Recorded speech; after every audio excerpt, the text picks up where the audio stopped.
li nga xam nekk moo di enfin ay rebondissement jëm si li nga xam ni itam ñu ko doon daal di mi ko doon wax li nga xam nekk moo di magistrat yi umpale wala ni waroon daal di dajeek ak magistrat yi ce mercredi Arfan mais magistrat yi dañoo choqué wu Arfan si cadre yi nga xam ni itam PM yëkkati na ko di premier ministre Ousmane Sonko ñoom nag jamono ji noo daal di opposé wu boobu de audience bëgguñ mu am li ñuy sàkku si Ousmane Sonko mooy des excuses justement Arfan public avant une rencontre privée Arfan naka na daal di jàngatee par rapport ak wàllu wu nu mel fallait y attendre exactement que justement les magistrats wax parce que en fait liñ teg seen nodd Arfan yéem na surtout aussi ñoom ñoo yor li nga xam nekk moo di doxinu réew mi parce que magistrat yi lu am solo la si Sénégal concrètement est-ce que cadre Ousmane Sonko yi jurul conséquences yi jëm si rencontre bi nga xam te war nañ ko daal di war a mën am su mercredi. Alors dama lay jàppale ci information boobu. ni comme quoi que Ousmane Sonko a cherché à rencontrer les magistrats. dégg naa ko ci presse bi mais c'est faux. Ah bon? amul c'est faux. Oui c'est faux. Ousmane Sonko n'a jamais cherché à rencontrer les magistrats. Au nom de quoi? C'est quoi l'intérêt? Non, ma ñëw Fallou dama lay jàppale ci information parce que j'ai fait des recherches. C'est faux, amul. Dama ne c'est quoi l'intérêt de Ousmane Sonko en tant que Premier ministre de rencontrer les magistrats? Quelqu'un n'a qu'à me donner d'abord. Mais avant, tu as tout dit. Attends que le Premier ministre. Est-ce que le Premier ministre ne préside pas le Conseil supérieur des magistrats? Mais non, c'est faux. C'est faux. Ok. L'information est fausse. Ousmane Sonko n'a jamais cherché à rencontrer ces magistrats. Jamais. Amul. Xawma kan moo jox presse bi information boobu mais amul. dañu ne wéy dafa am benn média bu ne. mais aussi d'autres mais enfin d'autres magistrats aussi estiment que ni Ousmane Sonko nekkul seen interlocuteur mais plutôt le président Bassirou Diomaye. C'est ça. Voilà. Donc jeexal nañu wax bi mais moo tax ma ne la amul intérêt. mais d'autres pas. moo tax d'où la quintessence de souligner que l'information est fausse. Amul. Les magistrats même l'ont dit. Ousmane Sonko n'est pas notre interlocuteur. Maintenant, moo tax ma ne la dans quel but, dans quel intérêt le Premier ministre dit convoquer des magistrats pour les rencontrer? Pour faire quoi? Pour faire quoi? Yann presse bi boo leen déggee information il faut aller chercher cette information. Yann sax normalement kenn waru leen wax ni que information bi du dëgg. Presse bi war na xam ni que information bi c'est une information manipulée. Mais le Premier ministre mën na daje ku nekk Arfan aussi il faut l'admettre. Ousmane Sonko n'a pas intérêt à rencontrer les magistrats. Pour parler de quoi? Le fonctionnement de la justice. Non, président moo koy def parce que moom moo leen ilif. Mais président moo jox une partie de ses prérogatives à Ousmane Sonko. Non. Mais le président moo jox une partie de ses prérogatives à Ousmane Sonko avant quand même. Mënul nekk. Li may wax nii après d'autres vont aller chercher ils te diront que Arfan lu mu wax dëgg la. Loolu mënul nekk. Information bi c'est une information fausse. Amul, c'est faux. Après mu am benn média bu taxaw di naan woy le conseiller en communication bu Ousmane Sonko moom moo ñu envoyé information bi. Voilà, tu vois li ma doon wax. Des médias qui ont publié cette information ñu laaj la ñu ne non le conseiller en communication de Ousmane Sonko qui nous a envoyé ces informations. Du loolu la ñu wax.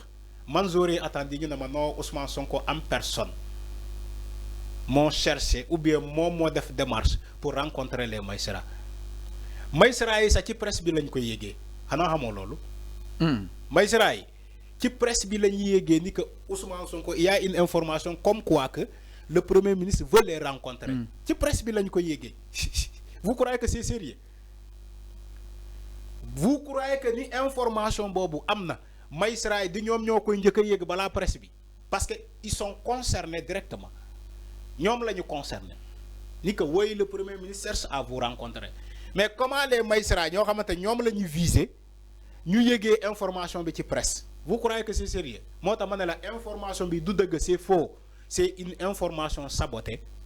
C'est une information manipulée. Ousmane Sonko ne cherche pas à rencontrer les magistrats parce que il y a pas intérêt à la matière. Ils vont discuter de quoi? Ils vont parler de quoi?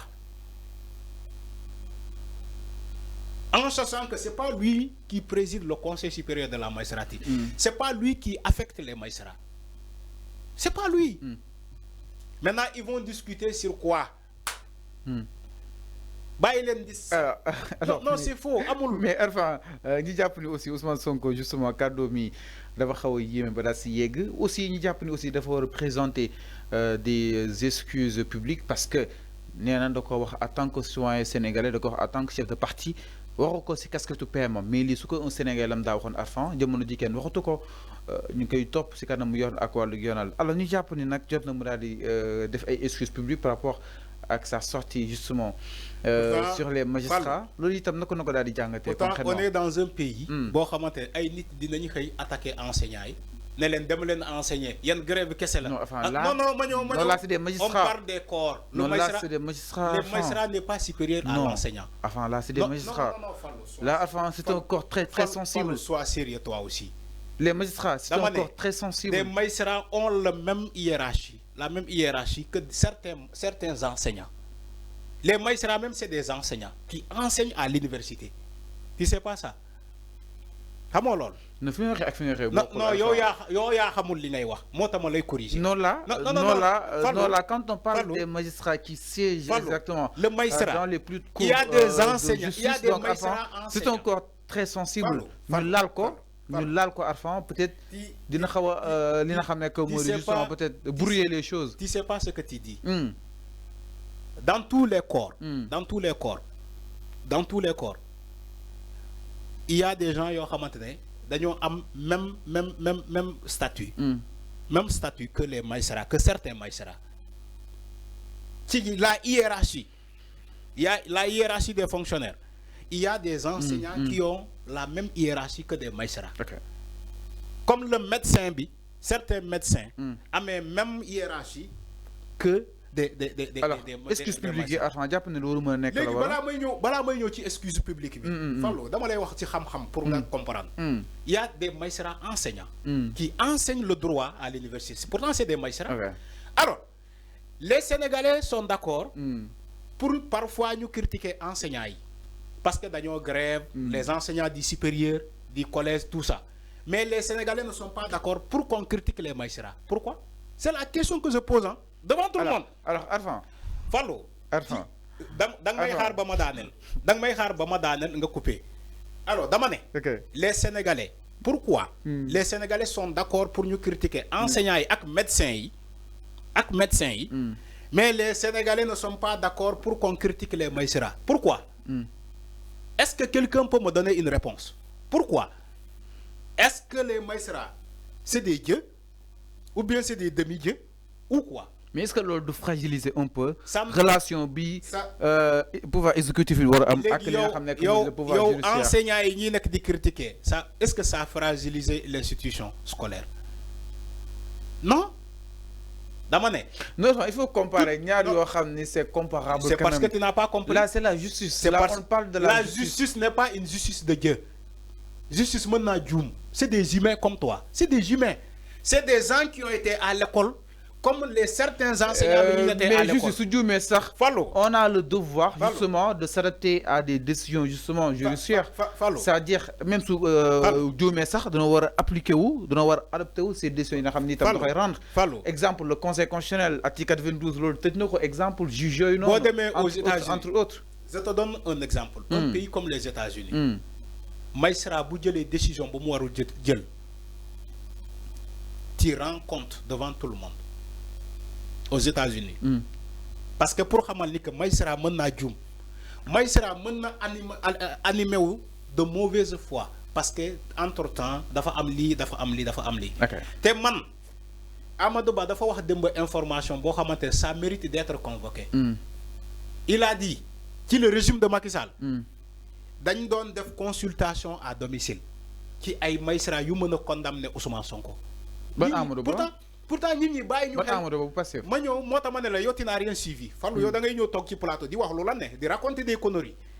Les gens dañoo romb sa dimension. Amadou Ba bu Pastef ma jox la information bi. Amadou Ba bu Pastef dama bëgg nga leeral Amadou Ba bu Pastef moo toog ci émission Jakaarlo. Au lieu que Sénégalais yi bàyyi xel bu baax lu mu doon wax. Parce que ça mérite une convocation pour ñu xamal Sénégalais yi ni que yan magistrat ñoo doon def ce sale boulot. Ba je crois que même l'ancien ministre Thierno Lo daf ko ne yow li nga wax ni ça mérite vraiment que la magistrature ñu statue ci loolu dafa ne amoon na ay magistrats yu ñu doon consulter à domicile pour ñu xam ban magistrat moo mën a condamner Ousmane Sonko pour mu bañ a bokk ci élection ñu neexal la ñu jox la ay ndàmpaay wala nga signer ay yokkute pour nga yokk sa hiérarchie sa liggéey du Amadou Ba moo ko wax keroog ci mi émission du man maa ko wax de Amadou Ba moo ko wax sénégalais war nañu bàyyi xel ci information bu mu joxe. Alors pourquoi il l'a donné et quels sont ces magistrats. Je crois que ñoom ñu nekk tey au pouvoir. xam nañu ces magistrats là. Alors ñu évoluer un peu Arfan c'est clair par rapport à wàllu parce que vu que magistrats yi sont encore très très sensibles là dañuy joxe ay décisions. tous les corps sont sensibles judiciaires. tous les ces décisions de la justice justement sont à respecter. Alors ñu on évoluer respecte un la peu justice Arfan nen bàyyi magistrats yi seen ruq. dama ne nen bàyyi magistrats yi seen ruq te ñëw si débat public bi ak débat politique bi. Parce que magistrats yi ñoom tous les corps doivent être respectés. Ok. Les militaires. ñaata militaires surtout aussi les magistrats. Tu crois que les magistrats sont plus sont plus comment dire, respectés, sont plus sensibles que les militaires. Alors non ma ñëw Fallou tu n'as rien compris il faut que ñu jàppale la. alors dama ne alors ñu évoluer un corps c'est un corps évoluer un peu s'il te plaît. yaa ngi dégg dama ne. magistrats yi on les respecte foofu laay daanale. après nga jël kàddu dama ne. on respecte les magistrats. man mi wax naa la fii ci benn émission ni que j'ai raté ma vocation. Je devais être magistrat parce que j'aime tellement les magistrats. Je respecte les magistrats. Je respecte les juges. Je respecte les avocats. Ok, c'est clair. dama ne mais ñàkkul nit dafay juum magistrat mën naa juum. Alors c'est clair enfin ñu évoluer comme enseignant bi nu muy juumee. Comme médecin bi lu muy juumee. Comme militaire bi parfois ñu ne la militaire diw. dañ ko dugal tool parce que dafa juum bu def intervention boo xamante ne waru ko def tout ça c'est des corps. Ok ñu évoluer un peu. moo tax ma ne la Fallou il n'est pas interdit de critiquer des magistrats. Alors mi noonu ñu daal ñëw si leneen sans plus tarder exactement du côté de la régie ginnaaw loolu dañuy daal di ñëw.